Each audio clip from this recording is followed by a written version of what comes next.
আসসালামু আলাইকুম, welcome to our channel food and innovation. আজকে আমরা তৈরি করব কাঁচা আমের ঝাল আচার, নাগামরিচ দিয়ে আমের ঝাল ঝাল আচার। ইয়ামি একটা আচার। আমের সিজনে অবশ্যই এই আমের আচারটা সবাই ট্রাই করবেন। চলেন আমরা আচার বানাই। ফার্স্টে আমটাকে সুন্দর মতন ধুয়ে কেটে নিব কিউব করে। আর এখন 1 চামচ হলুদের গুঁড়া দিয়ে সুন্দর মতন আমটাকে মেখে নেব।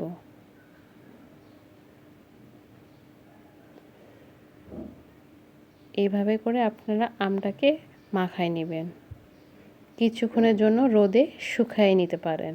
আমি আজকে শুকালাম না। আর এদিকে আমরা নিচ্ছি পাঁচফোড়নটাকে সুন্দর মতন একটু ভেজে নিব। এখন একটা মিক্সার জারে দিয়ে গুঁড়া করে নিব। আর এদিকে একটা কড়াইয়ের মধ্যে দিয়ে দিচ্ছি পরিমাণ মতন সরিষার তেল, দিয়ে দিচ্ছি পরিমাণ মতন লবণ,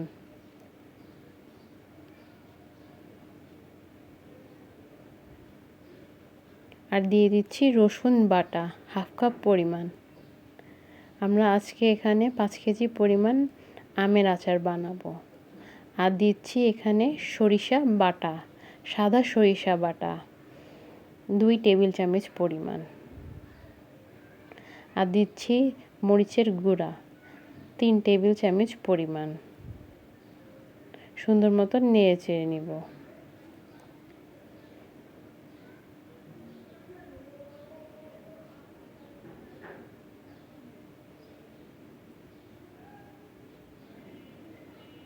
এখন দিয়ে দিচ্ছি গুঁড়া করে রাখা পাঁচফোড়ন।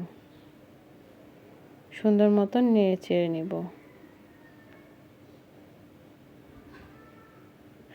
আর দিয়ে দিচ্ছি সাদা ভিনেগার, বা অনেকে সিরকাও বলে। সুন্দর মতো নেড়ে চেড়ে নিব। আর এখন এখানে দিয়ে দিচ্ছি আখের গুড়।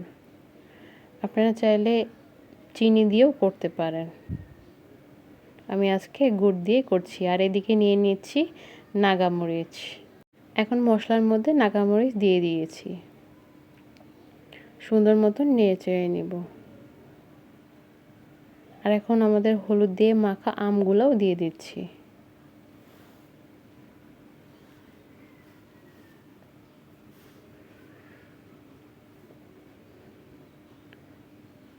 আলতো হাতে সুন্দর মতো নেড়ে নিব।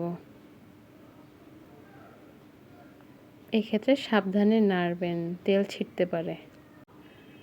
সুন্দর মতন আমরা নেড়ে চেড়ে নিব। কিছুক্ষণ পরে আমরা নামায় ফেলবো। তৈরি হয়ে গেল আমাদের মজাদার আমের আচার। আপনারা বাসায় অবশ্যই ট্রাই করবেন। কেমন লাগলো আমাদেরকে জানাবেন, আমাদেরকে লাইক করবেন, আমাদেরকে সাবস্ক্রাইব করবেন। Thank you.